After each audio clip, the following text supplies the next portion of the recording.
Il est 9h30, nous allons commencer notre session. Bonjour à tous et bienvenue à cette conférence plénière. Et merci pour votre présence ce matin. Alors, je suis Martine Fuxard, rédactrice en chef du magazine Relations Clients et du magazine e-commerce. Ce sont deux magazines du groupe Editialis, dont j'ai la rédaction en chef. Et je suis ravie aujourd'hui d'animer cette table ronde sur le thème des nouvelles capacités des collaborateurs au contact du client. Alors, nous allons débattre donc de ce vaste thème dans le cadre d'une table ronde.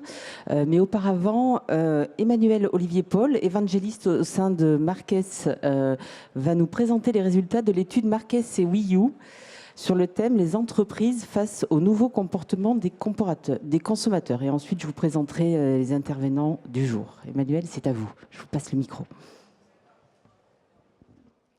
Merci. Alors c'est vrai que cette session n'était peut-être pas obligatoirement prévue avec la plénière de ce jour et le thème, mais on va voir qu'il y a des liens, puisqu'il y a des changements aujourd'hui profonds en matière notamment de données personnelles. Et on est tous confrontés au quotidien à ce sujet, et les médias en font la chronique, et cette semaine notamment a été très très chargée. Alors il faut savoir que le thème, donc les nouveaux comportements des consommateurs et des clients en matière de données à caractère personnel, et surtout, nous, ce qui nous intéressait, on ne fait pas d'études sur le grand public, c'est surtout savoir comment les professionnels, c'est-à-dire vous vous adaptez, vous êtes obligés de vous adapter aujourd'hui face à ces changements en matière de données à caractère personnel, et qui vont obligatoirement concerner aussi la relation client. Mais on verra qu'on a un aspect beaucoup plus large, puisque les professionnels que nous avons interrogés, nous en avons interrogé 180 en janvier et février, donc c'est tout récent.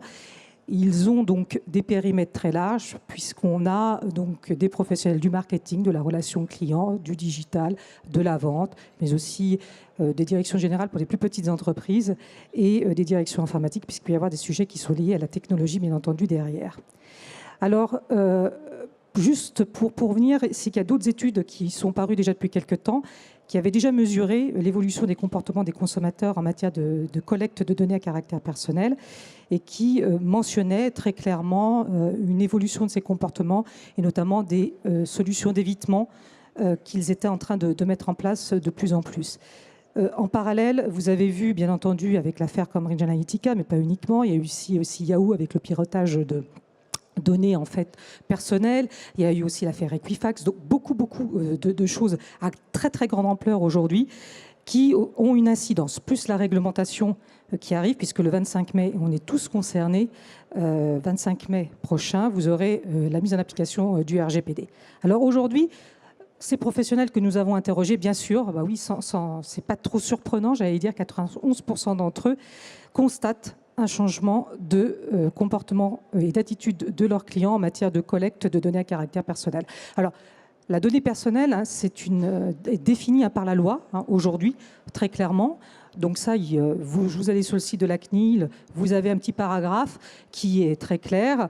La donnée à caractère personnel, c'est toute information ou donnée qui est collectée sur une personne ou un individu selon des critères précis, et qui permettent donc de l'identifier de manière, et qui est collectée de manière directe ou indirecte. Alors la notion d'indirect est très importante, on le verra, et notamment lorsqu'on voit le RGPD qui va être mis en application, c'est que le RGPD concerne bien entendu les responsables de traitement et leurs sous-traitants. Donc on voit qu'il y a toute une chaîne qui est concernée aujourd'hui et qui va avoir un impact, on le verra, sur les pratiques de vous en tant que professionnel, et de posture aussi à adopter. Ce qui est plus intéressant de voir sur les 91%, c'est la répartition. On a 3 catégories à peu près aujourd'hui de professionnels. Ceux qui ont déjà depuis quelques années anticipé et vu des changements de comportement, et donc qui ont quelque part peut-être déjà travaillé sur ce sujet-là en interne, et traité peut-être la donnée de manière différente ou la collecter de manière différente avec un autre état d'esprit. Et puis on voit donc les deux tiers, on va dire, qui l'ont défini ou du moins identifié très récemment. Alors peut-être que les affaires qui ont lieu ces derniers temps ont été catalyseurs, mais aussi les réglementations qui arrivent, comme j'ai cité le GRPD, mais aussi Privacy, qu'il faudra suivre avec beaucoup d'attention. donc, ils sont en train, je dirais, de prendre le pas. Et puis, il y a un tiers, on voit à peu près, qui, donc le reste, le tiers, qui aujourd'hui, nous, on n'a pas vraiment vu, mais anticipe des changements. Alors ça m'inquiète un petit peu plus, je dirais, parce que ça veut dire qu'il va falloir aller très vite. Et il peut y avoir un risque, parce que derrière, il faut des compétences, il faut aussi accompagner les collaborateurs, accompagner les équipes à changer de posture et d'attitude. Et on va le voir que c'est un des points, justement, qu'on va peut-être échanger, qui va faire le lien avec cette table ronde. Alors, je n'aurai pas le temps d'aller vraiment dans le détail de cette étude. Il y a une synthèse qui sera disponible. Il faut revenir vers moi à la fin de la session si vous voulez des informations complémentaires aussi sur les méthodologies. On voit qu'il y a 5 grands changements aujourd'hui que ces professionnels identifient, notamment la réticence à communiquer certaines données personnelles. Je pense que vous avez déjà vous avez été confronté à ce sujet.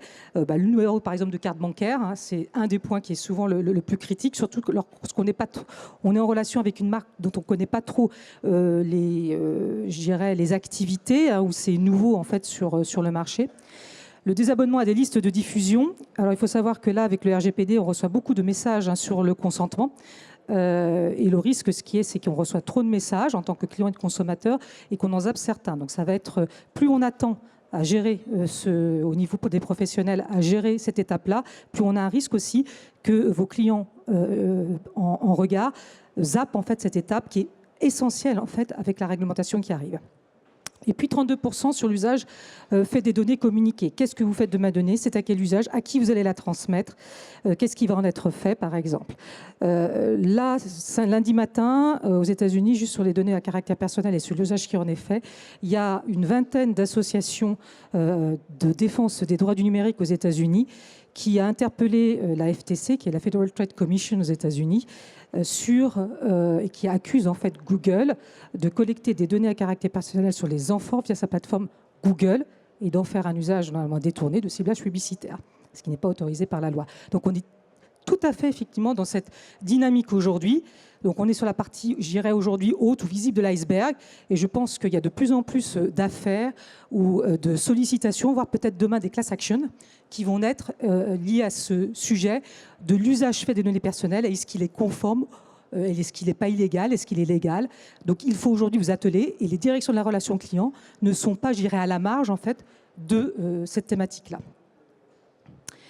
Et bien entendu, nos professionnels sont aussi, je dirais, en majorité en cohérence et indiquent qu'ils sont obligés de changer leur approche et de s'adapter en matière de traitement de données à caractère personnel.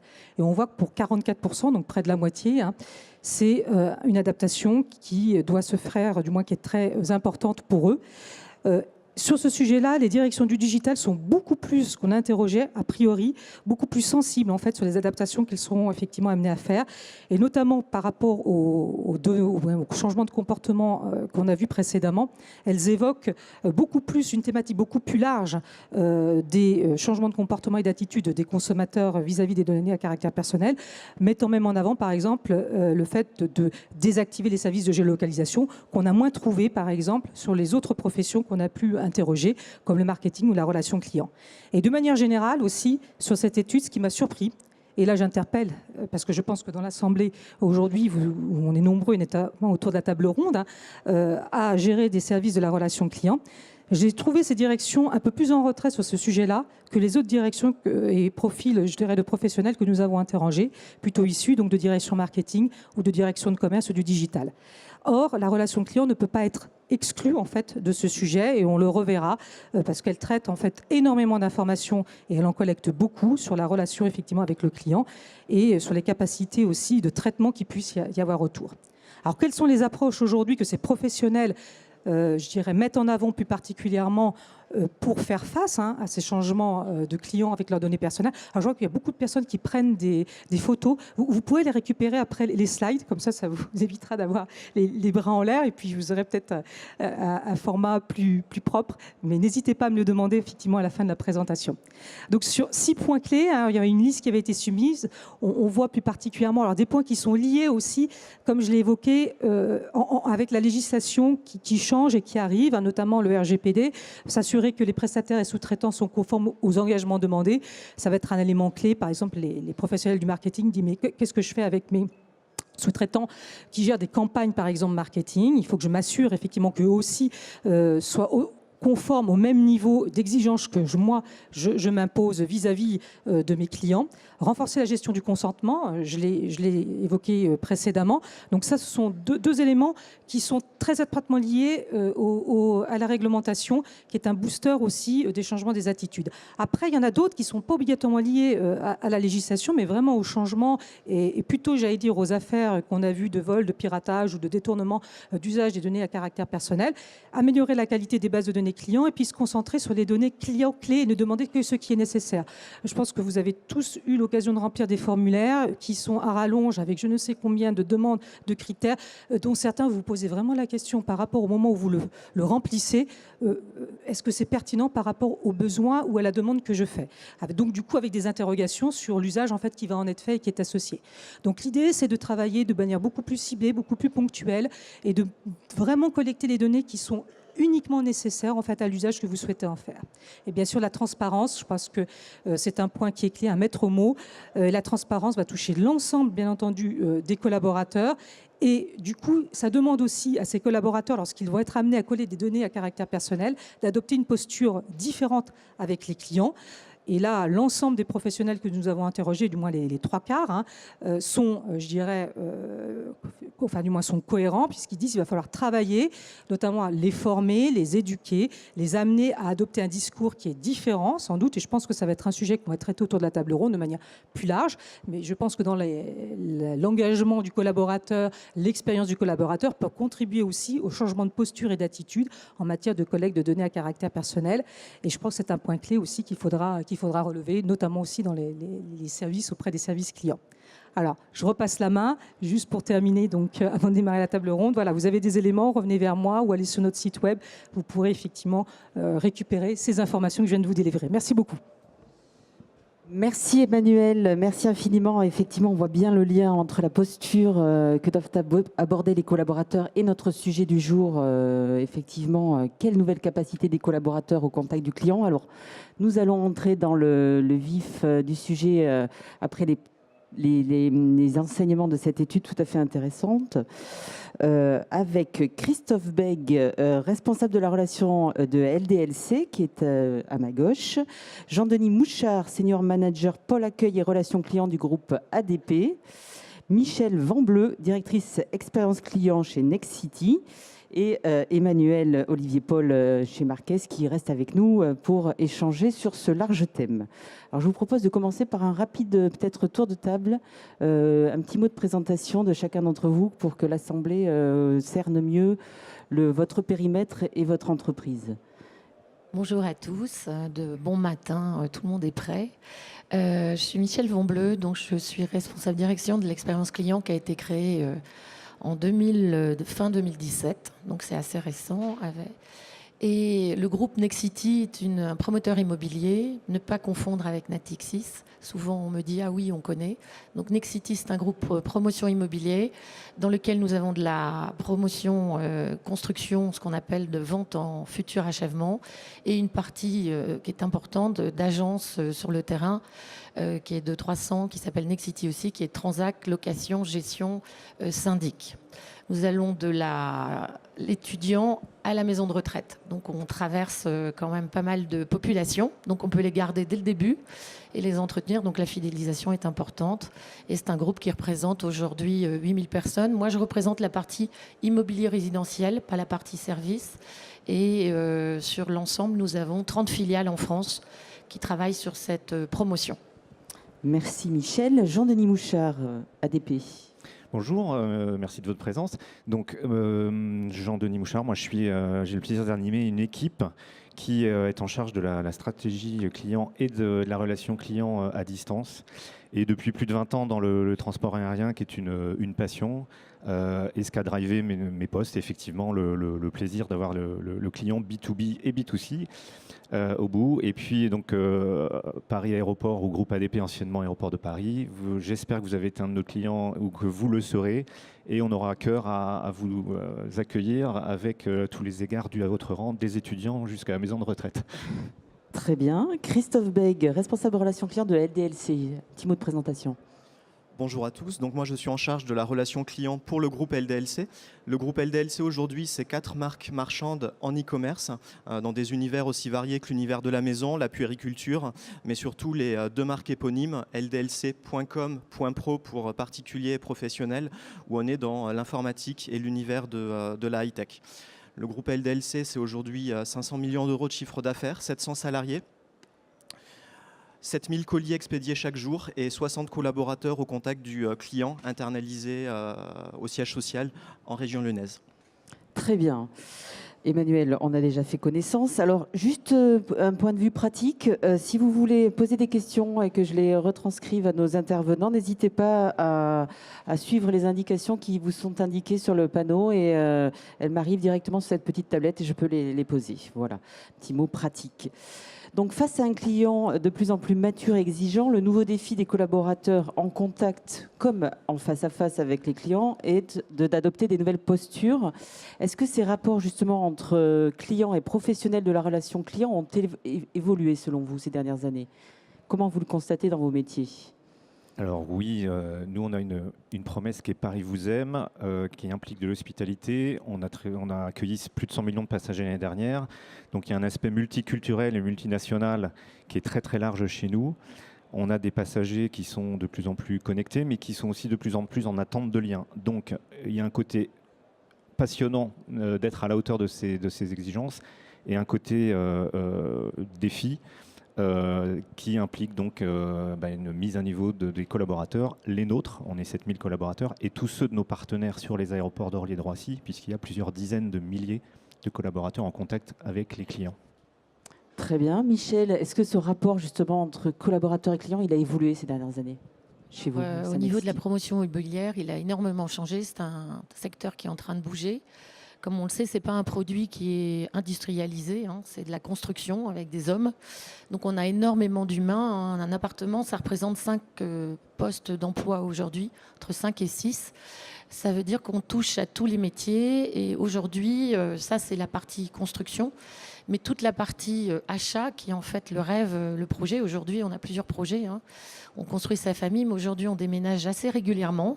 Avant, on achetait un appartement pour la vie et on restait plus ou moins, on l'agrandissait et puis à la fin, on le vendait. Aujourd'hui, on déménage en moyenne 10 fois, entre 7 et 10 fois. Et on change de vie, d'enfants, de femmes, d'hommes. Donc tout ça évolue. Et bien, ça change tout, c'est-à-dire qu'on se projette dans très peu de temps. On ne se projette pas dans la vie sur un appartement.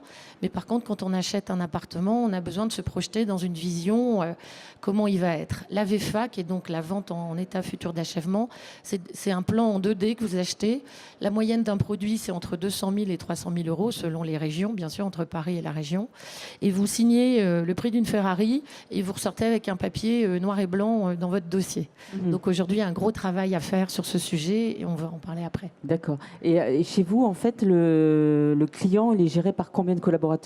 Alors en moyenne, 7 métiers touchent le client, mais on est en train de référencer justement, les équipes sont recrutées pour travailler le client du début à la fin. Et en fait, on intervient de la réservation à la livraison, en sachant que ça met 2 ans à peu près pour arriver dans vos appartements. Et ça, c'est nouveau, c'est tout nouveau. d'accompagner. Ça a été lancé l'année dernière, donc il y a un accompagnement énorme, conduite du changement sur le terrain, pour pouvoir présenter ces personnes et aller jusqu'au bout et ne plus faire des monométiers en silo. D'accord, très bien. Christophe Beg, au sein de LDLC, est-ce que vous trouvez que la relation entre les clients et les professionnels de votre équipe, la soixantaine de personnes dont vous parlez, ils ont évolué ces derniers temps? Les relations ont effectivement évolué avec une vraie accélération ces dernières années. La tendance est assez marquée. LDLC, on est présent en e-commerce depuis 1996. Le e-commerce, à cette époque, il n'y avait pas énormément d'acteurs, c'est le moins qu'on puisse dire. On a eu la chance de voir évoluer un petit peu ces comportements à travers des époques différentes. En arrivant sur un marché où il n'y avait finalement pas grand-chose. Alors ici, il y a, je pense, beaucoup de personnes qui habitent sur la région parisienne. Vous aviez la chance d'avoir sur place la rue Montgallet. En province, acheter du matériel informatique, c'était beaucoup plus difficile. On est donc arrivé sur un marché où on avait un certain monopole et un rôle de leader qui nous a permis de construire une vraie relation de confiance avec des clients qui, en général, comptaient un partenaire en e-commerce. Aujourd'hui, toutes ces années plus tard, les clients achètent énormément sur Internet. On n'a plus 1, 2, 3 e-commerçants dans ces relations, mais on en a plus d'une dizaine. Et les clients aujourd'hui, on se rend compte qu'ils comparent le prix, mais qu'ils comparent aussi les services avec une tendance assez naturelle, en ayant connu des expériences de consommation différentes auprès de plusieurs acteurs, d'attendre d'un seul acteur le meilleur service, de rassembler tous les points positifs qu'ils ont pu connaître chez des acteurs différents.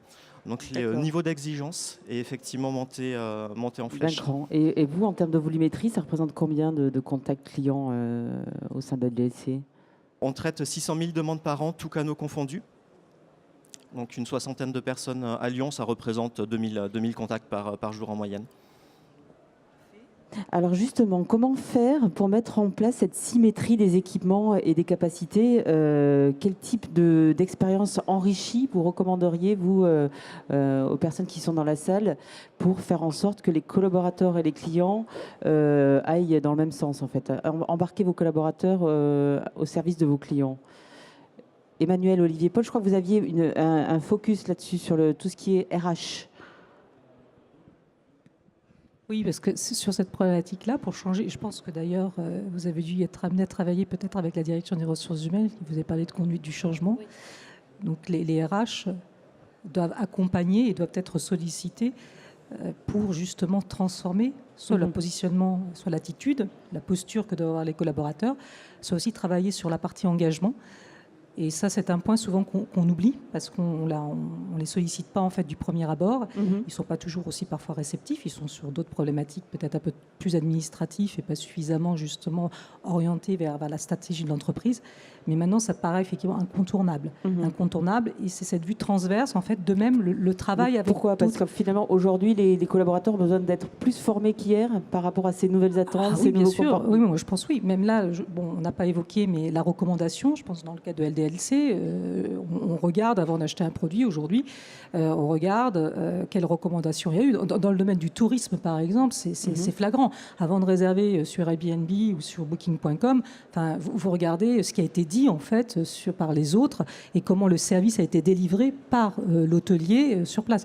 Donc ce système de recommandation, si après le collaborateur n'a pas été formé pour s'adapter, pour faire les bonnes réponses, etc. par rapport à ça, s'il n'est pas au courant déjà en fait de ce qu'on dit sur l'entreprise à l'extérieur, il va y avoir une rupture et on ne pourra pas, je dirais, amener ou conduire le client vers là où on souhaite effectivement l'amener. D'accord. Jean-Denis Mouchard, au sein d'ADP, comment vous procédez pour justement embarquer vos collaborateurs dans cette symétrie des équipements? Alors, pour effectivement être à la hauteur de la promesse qui est Paris vous aime, qui comprend une notion de facilitation, d'accompagnement de bout en bout, avec toute une gamme de e-services qu'on propose maintenant sur notre site internet et notre application mobile.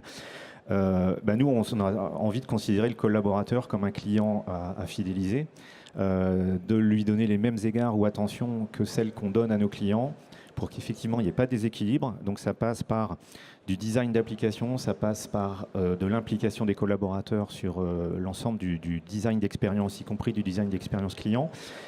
Les collaborateurs en contact avec les clients, chez nous c'est à peu près une soixantaine de personnes directement et plusieurs centaines sur les terminaux, en tout cas chaque jour. C'est aussi des puits de connaissances sur des aspects qualitatifs au-delà de toutes les visites mystères ou des enquêtes qu'on peut faire. Et le sujet de la data, super important en effet. La data est au service du client pour des aspects de géolocalisation qui vont lui permettre de s'orienter dans nos infrastructures, d'avoir les temps d'attente, mais également pour les collaborateurs, pour faciliter la tâche des collaborateurs en matière de relations clients, avec des bases de données à jour, avec des remontées de fiches clients rapides et qui vont permettre de préparer la relation client à chaud avec le client final. Et concrètement, en termes d'équipement, ça passe par quoi alors ? Alors ça passe par une dotation individuelle progressive de groupes de travail qui sont au contact de clients dans nos terminaux. Donc ça, c'est un projet qui est en train de se mettre en place. Ça passe par des actions de sensibilisation, puis de formation et surtout d'animation, puisqu'il y a un aspect de durée. Il faut maintenir des dynamiques dans la durée. Et ça passe, on pourra en dire peut-être plus de mots tout à l'heure, sur l'accompagnement de la transformation digitale, avec l'accès à des plateformes de e-learning pour nos collaborateurs, de l'accompagnement managérial aussi, que ce soit les D'accord. managers opérationnels et fonctionnels, et puis des aspects sur les attitudes clients. Et on aura peut-être un peu plus de temps pour détailler ça tout à l'heure également, qui est un gros projet dans l'entreprise. Très bien. Michel, un petit mot pour ajouter sur cette symétrie des équipements. Comment vous avez procédé pour équiper vos collaborateurs, qu'ils soient mieux armés face aux clients? Déjà, on a travaillé sur la symétrie des attentions. Donc ça, c'était important déjà d'emmener le collaborateur dans lui-même client, comment il se projette et Ouais. qu'est-ce qu'il pourrait transmettre en tant que client Mhm. chez Nexity. Sur ce travail, il y a eu le désilotage des métiers, puisque la conséquence de chaque action de chaque équipe avait une conséquence à la fin de la livraison. Et il a fallu prendre conscience, cet ensemble des équipes et ces métiers, pour que ça puisse se corriger. Tout ça est bien beau, sauf que le client, nous, il met 2 ans à communiquer et à raconter s'il est content ou pas. Donc ça prend du temps, en sachant qu'on peut le fidéliser aujourd'hui, parce qu'en fait, un client, il a de la famille autour de lui et on ne doit pas attendre qu'il ait été livré pour pouvoir faire de la fidélisation. Donc il était important qu'on balise ce parcours et qu'on connaisse à chaque moment de son parcours s'il est satisfait, s'il est prêt à nous recommander. On a commencé par le commerce où on est à peu près à 25% de taux de recommandation, ce qui est énorme dans le métier, parce que moi je viens de l'automobile, je peux vous dire que 25% dans l'immobilier, c'est énorme. Et ensuite, on a mis en parallèle le travail de tout ça, une vision et le pilotage de cette recommandation avec des outils. Donc une plateforme d'outils qui va permettre de recenser l'ensemble du parcours client pendant ces 2 ans et de pouvoir communiquer avec lui. Et ça a été lancé au mois de janvier et c'est métamorphose complète parce que enfin les équipes peuvent communiquer entre elles et quand elles arrivent au bout de la chaîne, elles sont au courant de l'ensemble de ce qui s'est passé sur le client. Il est connu du début à la fin, ça paraît évident, mais en fait ça n'existait pas dans les plateformes immobilières. Très bien. Emmanuel, je crois que vous voulez rajouter quelque chose. Parce que je pense qu'on en a parlé tout à l'heure, juste avant le démarrage. On est dans la partie équipement. Et aujourd'hui, c'est toutes les nouvelles solutions. Bon, nous, on fait de la prospective chez Marques. Donc, on est au démarrage. Il y a certains secteurs d'activité qui sont beaucoup plus enclins. C'est le recours à des solutions d'intelligence artificielle qui vont aider le collaborateur. On est bien dans l'expérience collaborateur.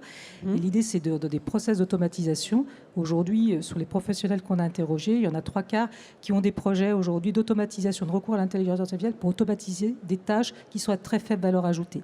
Quand sur un service client, vous devez répondre juste à un moment donné, j'ai perdu mon numéro de client, est-ce que ça apporte de la valeur? Est-ce que le conseiller ou l'agent apporte de la valeur ici? Non, pas vraiment. Donc, s'il peut être aidé par des outils, je dis bien dans l'aide en fait. Donc, cet outil-là amène du contexte. Voilà. Il va pouvoir en fait se focaliser sur plus de valeur ajoutée et donc l'expérience de lui qui va vivre déjà en relation, on parle des symétries des attentions, va aider justement à cette symétrie des attentions parce que lui va être plus enclin à se focaliser sur ce qui est clé. Et ensuite, on va pouvoir le faire évoluer vers des compétences. Là, on revient au sujet des RH, parce que ce n'est peut-être pas tout à fait effectivement les mêmes niveaux de compétences qu'on attend de lui. Et là, il faut qu'il soit accompagné en revanche pour pouvoir répondre aux nouvelles exigences qui lui sont demandées. Donc là, on est sur des projets qui sont très, très concrets et qui vont très, très vite. Notamment, alors, dans la banque aujourd'hui, la banque, l'assurance, je reviens au tourisme, à l'hôtellerie et au transport, je dirais l'aérien. Je pense que vous devez avoir des projets qui vont dans ce sens-là pour aider, que ce soit sur le terrain ou bien entendu j'irai à distance dans des centres de contact, par exemple. Alors justement, concrètement, dans vos organisations, comment vous faites en sorte d'assurer une meilleure expérience collaborateur au profit du client, bien sûr? Très concrètement. Christophe. Alors chez LDLC, on est très attentif aux conditions et au cadre de travail. On a profité d'emménager dans un nouveau siège social qu'on a rejoint il y a 5-6 mois, c'était au mois de septembre, pour vraiment mettre en valeur les espaces de travail, les espaces de vie. Un collaborateur qui est heureux au travail, c'est un conseiller qui répondra convivialement à son client. Ça nous paraît être un fondamental. Donc les conseillers sont libres et autonomes dans l'organisation de leur pause. Ils ont à disposition des espaces de vie. Ils peuvent jouer à la pétanque. Pas de minutage des appels, je crois. Pas de minutage des appels chez LDLC. Un service client qui ferme 1 heure après la fermeture des lignes téléphoniques.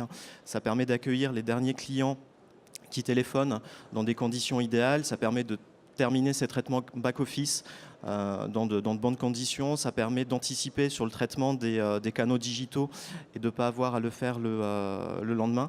Donc c'est un petit peu cette combinaison-là, les espaces de travail et puis les conditions de travail. D'accord. Et je crois que vous faites aussi un gros travail justement en préparatoire, en amont, dans les recrutements de vos profils. Il y a un gros travail qui est fait en amont sur les recrutements. Un recrutement chez nous, même sur des métiers non techniques de type administration des ventes, on est sur des délais de recrutement moyens de 2 mois et demi. Ça prend pas mal de temps avec les exigences qui sont les nôtres. Un collaborateur chez nous n'est pas spécialisé sur un canal. Tout le monde est omnicanal. Ce sont les mêmes équipes qui répondent par téléphone, par email, sur les réseaux sociaux. Avec un petit peu plus de 50% de contacts traités en digital, on est très attentif au rédactionnel. J'ai une petite pensée pour les équipes au siège qui vont passer dans 10 minutes leur certification en langue française, le Robert. Ça se déroulera en 2 étapes ce matin et cet après-midi. Donc un gros temps de formation avec quelque chose qui marche très très bien d'un point de vue CV chez nous. C'est le fait de mentionner d'être client. Aujourd'hui, au sein du service client, plus de 90% des conseillers sont des clients de l'entreprise. Clients ou des clients actuels. Alors on espère qu'ils le sont toujours. Des clients fidélisés. Ce sont des clients fidélisés. Très bien. Jean-Denis, très concrètement au sein d'ADP, comment vous faites pour assurer une meilleure expérience collaborateur ? Alors effectivement, il y a un sujet clé qui est l'accompagnement de la transformation globale de l'entreprise. J'en ai dit quelques mots tout à l'heure. Il y a le sujet du bien-être au travail. Et nous, depuis 3 ans, donc, on souscrit à l'enquête Great Place to Work pour l'ensemble des collaborateurs. Mais notamment, c'est très important d'avoir l'analyse des résultats pour les collaborateurs qui sont en contact direct avec le client ou en back-office. Ça passe par le sujet vraiment de la symétrie des équipements et même de donner l'impression et la réalité de nos collaborateurs d'avoir plus d'informations et des équipements plus récents que ceux des clients. Nos clients dans le transport, et comparent beaucoup, ça a été dit, vous connaissez peut-être des applications comme Flight Radar, vous êtes capable de dire si votre avion est en retard parce que vous savez qu'il n'a pas décollé de sa destination d'origine. Donc il faut que nos collaborateurs... Ça c'est accessible à tout le monde. Hein. Il y a même une version gratuite, donc je vous encourage, c'est magnifique à regarder, le transport aérien en temps réel dans le monde. Mais il faut que nos collaborateurs aient la certitude qu'ils ont plus d'informations que le client qu'ils ont en face d'eux. Autre sujet très important, c'est que ça dépasse le simple cadre de notre entreprise. Nous, on est un intégrateur de services et on est au sein d'une communauté. Et quand vous êtes passager, vous avez vécu des expériences où vous passez des mains de la compagnie aérienne ou de son prestataire, aux mains de la police aux frontières, aux mains de Paris Aéroport. Et nous avons une chaîne de prestataires. Et notre rôle à nous, en tant qu'intégrateur de services, c'est de garantir que tous les maillons de la chaîne sont au meilleur niveau d'excellence. D'accord. Tout l'écosystème autour de vous est important également. Michel, très concrètement, comment vous faites pour assurer une meilleure expérience collaborateur au sein de Next City ? On a commencé par décloisonner en fait les organisations métiers, mettre les techniques d'un côté et la prévente n'allait pas. Donc chacun est organisé autour du client. Pour cette symbolique, on a créé une chaise rouge qui représente le client dans chaque filiale. Donc on a 380 chaises qui sont invitées au comité de direction et aux organisations pour qu'ils soient bien conscients. Donc ça a été construit autour. Le travail a été fait avec les RH, avec un énorme travail de fond où les modules de formation ont été faits en groupe et non pas par métier, ce qui avait été prévu au début. Donc on a décloisonné aussi les modules de formation et chaque filiale est formée en même temps. Tous les métiers. Donc il y a une prise de conscience, une anticipation, les conséquences d'un cas sur un autre. Et ensuite, on a aussi des prestataires. Donc on est en train de passer des chartes avec les prestataires extérieurs. Parce que c'est pareil, quand un plombier vient dans un immeuble, eh bien c'est aussi un prestataire extérieur, mais qui touche aux immeubles du client et il a un contact avec le client, même s'il ne le salue pas, mais il faut au moins une prestation. Donc le travail a été fait sur ce fond-là et avec des outils e-learning, prestations, acteurs, training vidéo, organisation, avec que des cas de clients réels et des clients qui viennent expliquer leurs problèmes. Et c'est les structures qui doivent régler ça en formation. Très bien, on voit que vraiment tout le monde est embarqué dans ces problématiques-là. Et je crois que vous aviez aussi un focus sur le fait que la direction est tout à fait essentielle, l'impulsion de la direction. C'est très important que la stratégie soit bien portée par la direction générale parce que ça emmène vraiment les collaborateurs, tous métiers confondus, mais surtout sur l'implication de l'expérience client. Le client est au cœur de la réflexion aujourd'hui et donc ça permet aux filiales et aux équipes d'être entendus quand ils ont une zone de stress avec un client puisqu'ils peuvent en avoir quelques-unes, mais il y a aussi des choses qui se passent bien, mais surtout les accompagner. Donc la direction est très très sensible à cette expérience client pour les collectivités, puisque nous, ce sont nos clients aussi, les mairies. Si les personnes, les électeurs ne sont pas contents d'un constructeur, ils vont voir leur mairie, leur collectivité. Donc, on a intérêt à ce que ça fonctionne bien et que ça soit fluide. D'accord, très bien. Alors, on voit vraiment le gap entre les entreprises qui ont su impliquer toute la chaîne de managériale au service du client et les autres qui ont un temps de retard sur ces thématiques-là. Alors justement, vous, dans vos veilles et dans votre quotidien, est-ce qu'il y a des marques ou des enseignes qui vous paraissent complètement exemplaires dans cette manière justement d'embarquer les collaborateurs au service du client? Est-ce qu'il y a des marques ou des enseignes qui vous inspirent? Peut-être Emmanuel, vous avez, vous, dans votre veille d'analyste. Oui, et sur les deux volets d'ailleurs, parce que aussi je suis cliente, donc c'est intéressant. Moi, j'aime bien la Maïf, ce qu'ils font. Et l'intégration aussi, parce qu'on a parlé d'équipement avec le digital et la relation sur toute la chaîne, parce qu'ils travaillent aussi, comme vous, avec des partenaires tiers quand il y a des interventions. Ça peut être aussi même quand il y a des dégâts, par exemple, il faut ils mandatent des experts externes. Et il y a une fluidité dans la relation que j'ai trouvée qui amène une valeur et de l'engagement aussi vis-à-vis des collaborateurs. On le sent, en fait, lorsqu'on est en contact avec eux. Plus les initiatives aujourd'hui qui portent, qui sont très intéressantes et qui ont pris le virage du digital. Accor Hôtel aussi. Moi, je trouve que Accor a fait une transformation qui était loin d'être gagnée sur un marché qui est très très difficile aujourd'hui pour eux, avec une concurrence internationale très très forte. Donc, et on voit qu'il y a une dynamique avec un axe fédérateur justement d'expérience client qui est au cœur de l'entreprise. Et une adaptation aux nouvelles exigences aussi des clients et de personnaliser le plus possible la relation. Ça aussi, c'est un point, et amener du contexte dans cette relation. Très bien. Donc voilà, je dirais d'autres sociétés, mais il y en a d'autres qui vont venir. Ouais. Christophe, vous avez des marques qui vous inspirent dans votre univers ou dans un autre univers d'ailleurs? Alors, dans notre univers, en e-commerce, pas véritablement en France. Je pense qu'on a un petit peu de retard sur les États-Unis sur ce segment-là. Je ne l'ai pas précisé tout à l'heure, mais LDLC, c'est aussi 29 magasins. On commence à rejoindre le retail.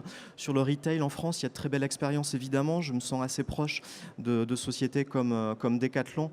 Un vendeur en magasin chez Decathlon, c'est un passionné, c'est quelqu'un qui est vraiment là pour faire partager une expérience de consommation. Et c'est quelque chose qu'on essaie aussi de faire avec nos univers informatiques. Parfait, Jean-Denis. Moi, je rebondis sur la comparaison avec l'hôtellerie et notamment l'hôtellerie de luxe. Notre PDG aime à dire qu'un aéroport, c'est un hôtel où on ne dort pas. Et quand bien même nous avons un hôtel pour les passagers en correspondance longue.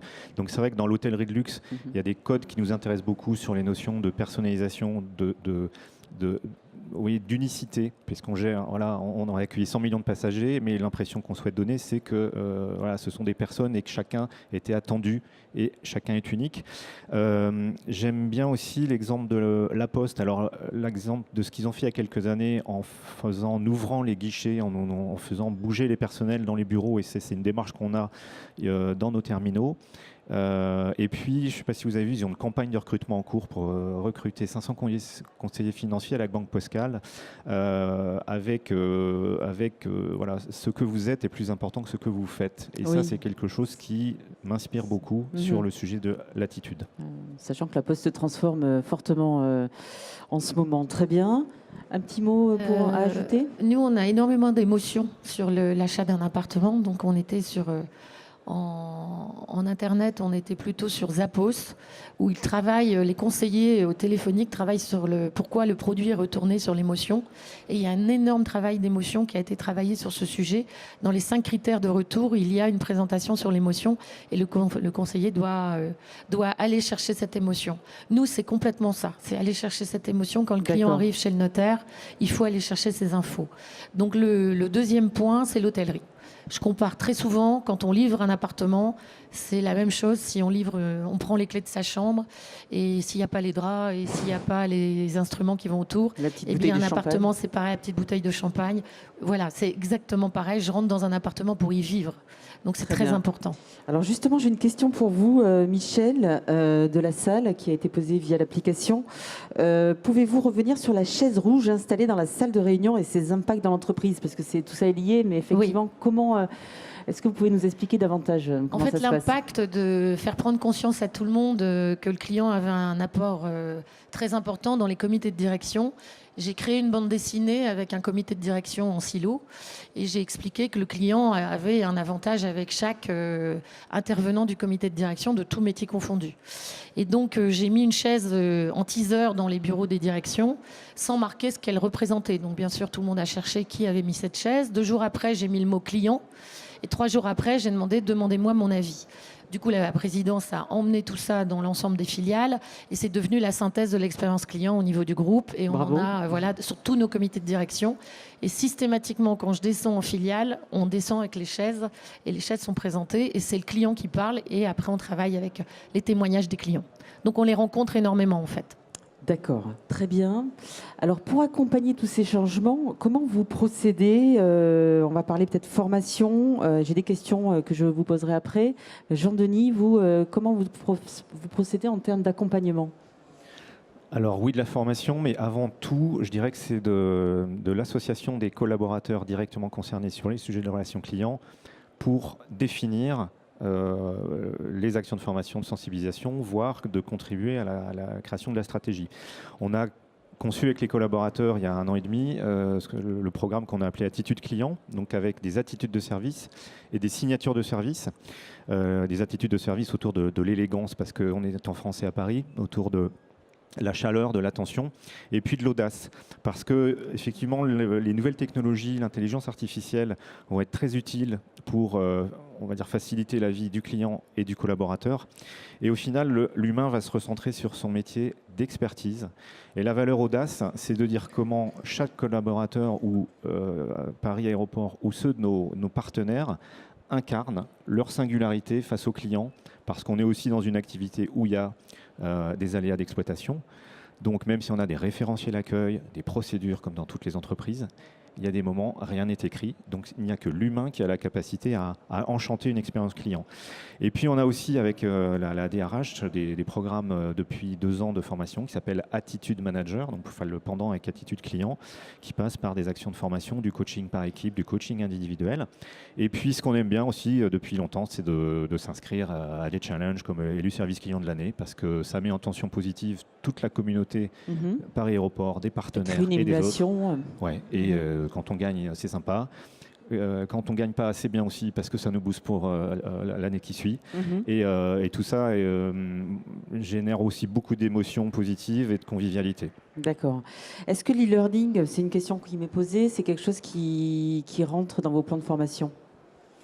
Oui, l'e-learning, on l'a utilisé. Alors, on l'utilise de manière systématique pour la formation, pour obtenir ce qu'on appelle les badges rouges qui nous permettent d'aller en zone réservée ou en piste. Donc maintenant, ça se fait par e-learning. On l'a utilisé pour décliner tous les engagements de service au moment du lancement de notre nouvelle marque Paris vous aime il y a 2 ans, avec un objectif qui était suivi au COMEX toutes les semaines sur le taux de suivi de e-learning.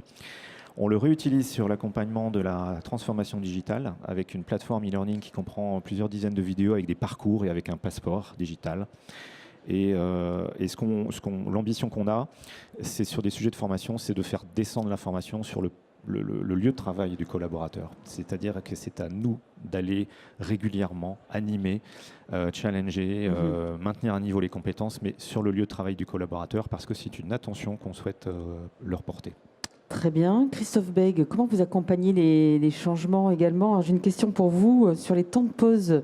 Comment vous les gérez et comment vous faites en sorte que les flux soient synchrones, sans qu'il y ait un impact sur votre organisation, sur votre qualité de service, justement, puisque ça, c'est très concret, hein, c'est une question de la salle. Alors, on a une facilité en ce sens par rapport au fait que le service client soit composé d'une équipe qui est une petite équipe, 60 personnes réparties sur 4 activités différentes. Et on se repose tout simplement sur l'intelligence collective. Ils connaissent les critères de taux de décroché, de délai de réponse, de qualité de service. On leur demande simplement de veiller lorsqu'ils partent en pause, à laisser un nombre de collègues suffisant pour que ces indicateurs ne soient pas dégradés. Quand on passe d'horaires de pause, de temps de pause imposé à un système complètement libéré, il y a un petit temps de flottement bien sûr, mais la transition se fait assez rapidement. D'accord. 2-3 semaines plus tard, ça fonctionne très bien, les collaborateurs sont plus détendus et les indicateurs n'ont pas bougé. D'accord. Et en termes de formation, d'accompagnement, est-ce que l'e-learning, c'est quelque chose que vous utilisez ou comment vous formez vos équipes? Alors le e-learning, je parlais tout à l'heure de la certification Le Robert, c'est la phase finale d'un processus de e-learning qu'on a mis en place pendant 6 mois avec une entreprise, je ne sais pas s'ils sont présents sur le salon cette semaine, Orthodidacte, sur la professionnalisation des écrits, excusez-moi, et sur l'exigence rédactionnelle. Donc l'e-learning, on en est très content, c'est facile à intégrer dans l'activité, la planification.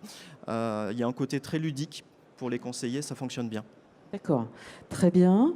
Michel, comment vous procédez au sein de Next City pour accompagner ces changements? Je crois que vous avez embarqué tout le monde dans le séminaire, ou carrément? On a embarqué, au moment du go, on est 480 personnes.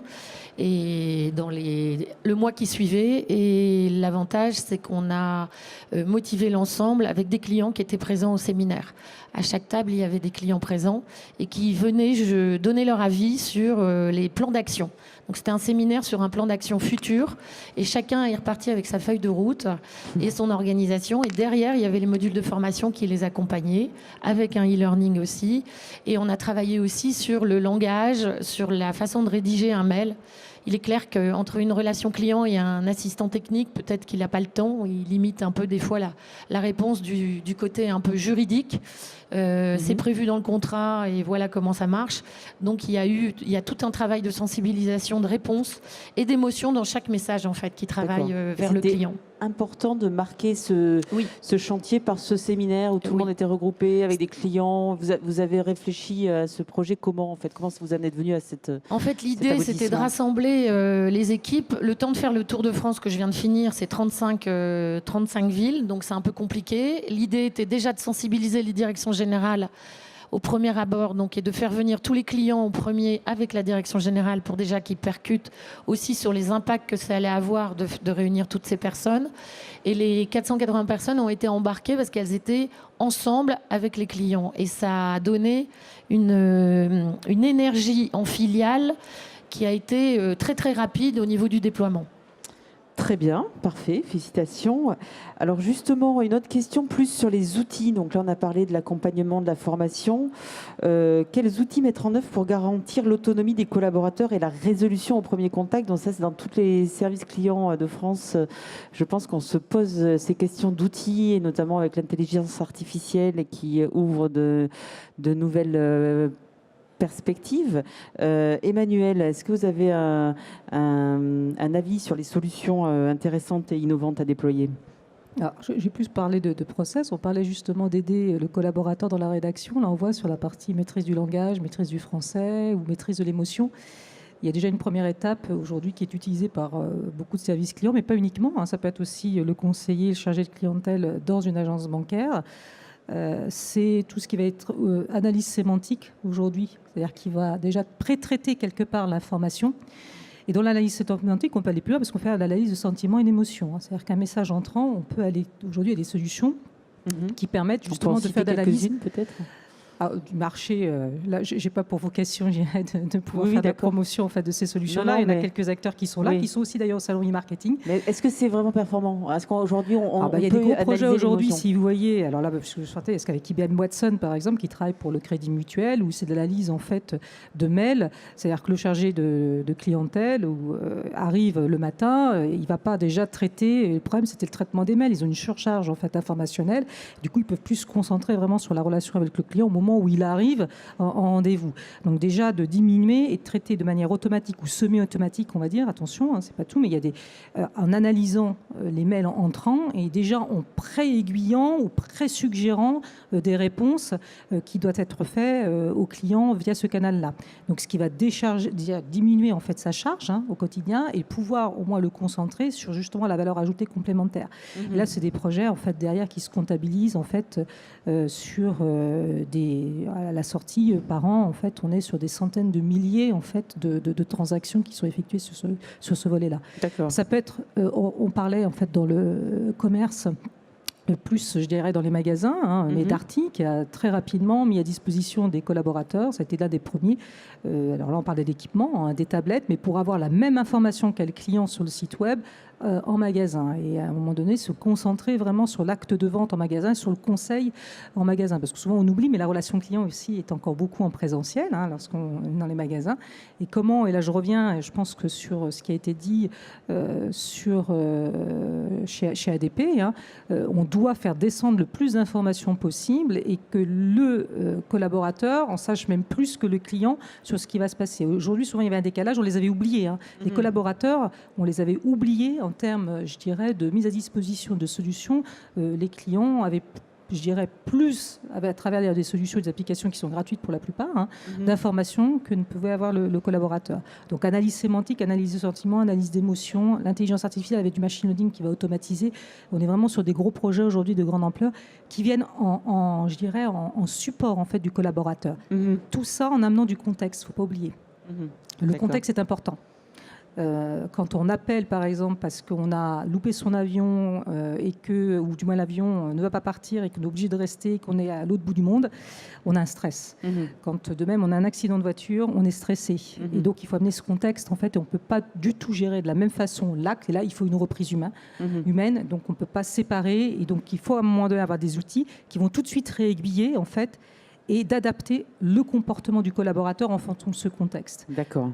Prise de contexte en compte, très important. Alors justement, au sein d'ADP, on parlait de situations qui peuvent être anxiogènes. Les transports le sont parfois. Comment vous gérez, vous, avec quels outils vous gérez tout ça? J'ai une question pour vous, Jean-Denis. Comment faites-vous d'un point de vue outil pour collecter les remontées collaborateurs sur les insatisfactions clients? C'est une bonne question, merci. Pour rebondir sur les propos, on ne reviendra pas sur tous les apports des nouvelles technologies, et on a la chance d'avoir un écosystème d'entreprises, parfois des startups, qui nous contactent pour nous proposer des solutions et faire des expérimentations. Moi, je dirais qu'il y a un sujet qui est important, c'est l'ergonomie. Alors là, ça peut être l'ergonomie des équipements, des locaux. Nous, on a des personnels en uniforme et en train de renouveler les uniformes. Et donc, c'est un sujet très important parce qu'avec l'équipement en mobilité, la qualité d'un uniforme, ça compte pour beaucoup dans le bien-être du collaborateur. Il y a la fiabilité et la rapidité. Donc là, on passe par des sujets de mise à dispo rapide, de base de connaissances pour les collaborateurs qui soient sédentaires ou en mobilité.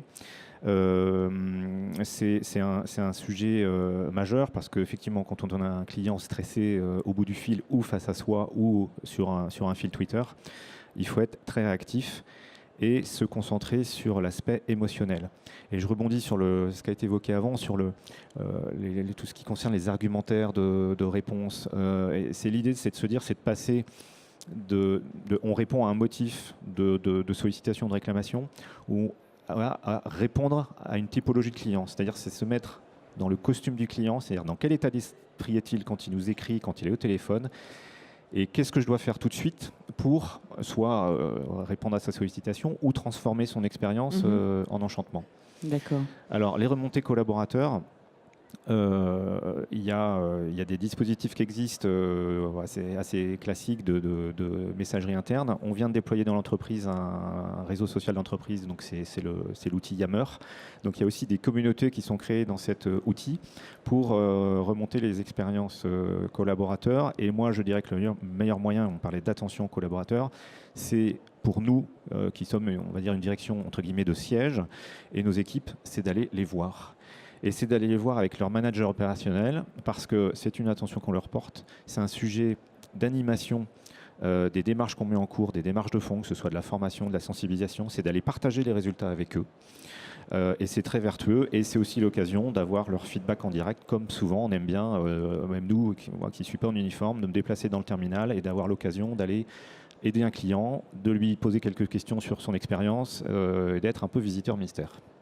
Et il y a une restitution des solutions apportées aux problèmes auprès des équipes. Comment vous faites après pour effectivement montrer que concrètement ces remontées d'informations ont été prises en compte et traitées correctement?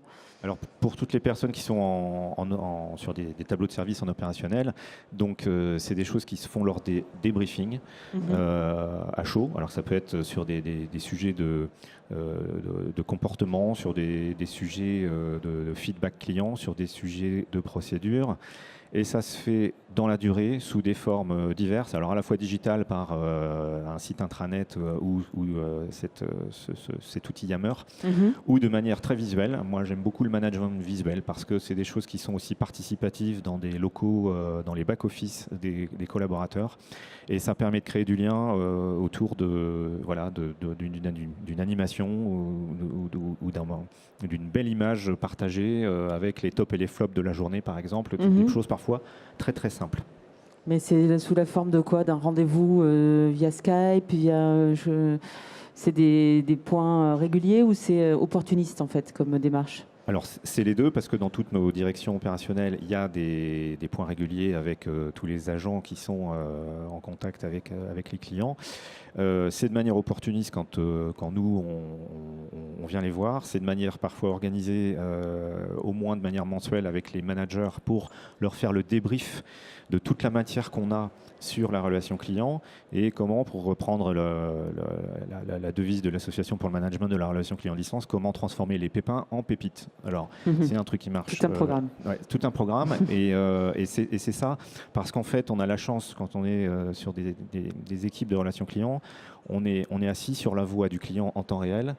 Et c'est une matière à partager, parce que c'est souvent la base de plans d'action ou d'expérimentation à moindre coût, qui, si elles sont couronnées de succès, peuvent être déployées dans l'ensemble de l'entreprise. Et ça, grâce à la voix du client. Et on vient de créer, je termine là-dessus, une communauté de clients aussi, parce que c'est assez nouveau. Donc on a plusieurs centaines de clients qui ont accepté de nous accompagner dans le cadre d'une communauté. Donc c'est des clients qu'on sollicite parfois en avant-première pour leur poser des questions sur le marketing, sur l'évolution des services, sur tous nos sujets. Très bien. Michel Vanbleu, vous vouliez ajouter un mot sur les outils? Les outils, c'est Ou plutôt l'autonomie donnée. c'est plutôt l'autonomie. En fait, on a créé un Vie ma vie et les équipes direction sont allées en livraison directe et se sont confrontées aux clients, ce qui a permis de donner les outils qui permettaient de suivre l'ensemble. Et le travail qui est fait avec les communautés de clients, ça veut dire qu'on ne les abandonne pas à la livraison. Donc ça, c'est tout nouveau. Et on vient apporter le retour de chaque client. Tout ça est en vidéo et c'est animé par filiale parce qu'on ne traite pas tout du siège, tout est fait par des régions. Et sur les 30 filiales, il y a 30 directeurs expérience client qui ont été créés dans les filiales pour animer tout ça au comité de direction de chaque filiale. D'accord. Et c'est ce qu'on pilote aujourd'hui et du coup, on remonte beaucoup plus vite sur les outils, sur le management. Et en plus, on a créé les référentiels du métier. Et ce sont les collaborateurs qui l'ont écrit. C'est comment le client peut parler de nous une fois qu'il sort de notre bureau. Il pense quoi de nous? Donc on a créé un référentiel à tous les niveaux. À tous les niveaux. Et on a en parallèle créé aussi les flops, mais on a surtout fait parler les collaborateurs sur ce qu'il va bien, c'est-à-dire les bonnes choses. Donc on les a filmés, ils échangent entre eux métier par métier, surtout les récompenses clients qu'ils ont eues et la satisfaction de leur avoir rendu service, ce qui donne envie aux autres de rentrer dans ce palmarès. Parfait. Alors il nous reste 3 minutes, peut-être un dernier point de vue, celui de Christophe Beg LDLC sur les outils. Je crois que vous avez carrément tout décloisonné au niveau de la hotline. Hein. Oui, alors l'autonomie, c'est un sujet qui nous tient à cœur. On a décloisonné la hotline et remplacé tout ce qui est hotline à niveau par une montée en compétences progressive des collaborateurs sur 6 à 8 mois. Après 8 mois de présence dans l'entreprise, un conseiller va prendre en charge n'importe quel type de demande, de la plus simple à la plus complexe. On a également fait un gros travail sur la refonte de la formation en supprimant les postes dévolus à la formation. Ça, c'est un chantier qui a été entrepris il y a 2 ans. La formation, maintenant, a été répartie pour la partie formation initiale lors de l'intégration d'un nouveau salarié sur le manager, bien sûr, avec très rapidement un passage de pouvoir sur des binômes. Ce sont les conseillers qui accompagnent les autres conseillers. On part du principe aujourd'hui que l'expert en relation client dans l'entreprise, c'est le collaborateur et pas forcément le manager. Parfait, ce sera le mot de la fin. Un grand merci à tous les 4. Michel Vanbleu, Emmanuel Olivier Paul, Christophe Beg, Jean-Denis Mouchard. On peut vous applaudir, je pense, pour ce retour d'expérience. Ainsi s'achève cette table ronde. Excellente continuation à vous tous sur le salon. Merci, on reste à votre disposition si vous souhaitez poursuivre les échanges. Au revoir.